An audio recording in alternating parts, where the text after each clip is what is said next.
ইতিহাসের কি নির্মম পরিহাস।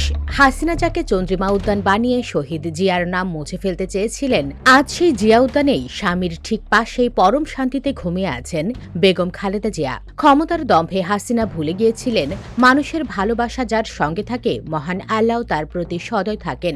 হাসিনা যা চেয়েছিলেন আর বাস্তবে যা ঘটল তা কি প্রকৃতির এক অলৌকিক প্রতিশোধ নয়? বিগত 15 বছর ধরে শহীদ জিয়ার মাজারকে ঘিরে কি নোংরা রাজনীতিটাই না করেছিল হাসিনা সরকার।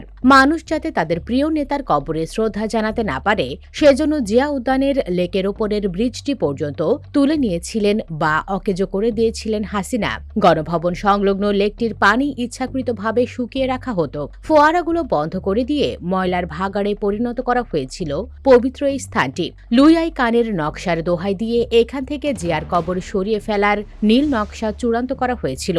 শেখ হাসিনা প্রায় এরশাদকে উদ্ধৃত করে কল্পকাহিনী শোনাতেন, বলতেন এখানে জিয়ার লাশ নেই, উদ্দেশ্য ছিল একটাই, বিএনপির শেষ চিহ্নটুকু মুছে ফেলা। হাসিনা ক্ষমতায় থাকলে হয়তো ঢাকায় জানাজাও করতে দিতেন না, কবর দেওয়া তো দূরের কথা, কিন্তু মানুষ ভাবে এক আর আল্লাহ করেন আর এক।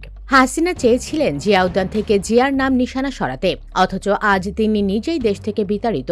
আর যে খালেদা জিয়াকে তিনি তিলে তিলে শেষ করতে চেয়েছিলেন সেই দেশনেত্রীকে দেশের মানুষ হৃদয়ের মণিকোঠায় স্থান দিয়েছে। হাসিনার শত বাধা, ষড়যন্ত্র আর নিপীড়নের জবাব মানুষ দিয়েছে ভালোবাসায়। আজ জিয়া উদ্যানে শহীদ রাষ্ট্রপতির কবরের পাশেই শায়িত হলেন তার প্রিয় সহধর্মিণী। এর চেয়ে বড় পাওয়া, এর চেয়ে বড় সম্মান আর কি হতে পারে? মৃত্যুর পরও তারা আজ পাশাপাশি, অথচ তাদের বিচ্ছেদ করতে যাওয়া হাসিনা আজ হাজার মাইল দূরে। পার্থক্যটা দেখুন, হাসিনাকে দেশের মানুষ তার কৃতকর্মের জন্য জুতাপেটা করে তাড়িয়ে দিয়েছে। আজ তিনি পলাতক, খুনি হিসেবে ধিকৃত হয়ে বেঁচে আছেন অন্যের করুণায়। আর বেগম খালেদা জিয়া, তিনি আজ শুয়ে আছেন বীরের মর্যাদায়ক স্বামীর পাশে। দেশের মানুষ তাকে বিদায় জানিয়েছে চোখের জলে আর অকৃত্রিম শ্রদ্ধায়।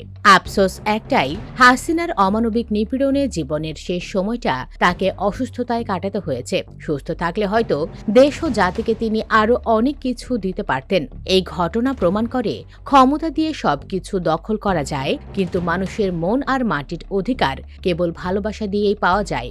আজ জিয়া উদ্যান তার পূর্ণতা পেল। দেশনেত্রীর এই অন্তিম শয়ন প্রমাণ করল সত্যের জয় অবধারিত। আল্লাহ দেশনেত্রীকে জান্নাতবাসী করুন, আমিন। কমেন্ট করে আপনার অনুভূতি জানান।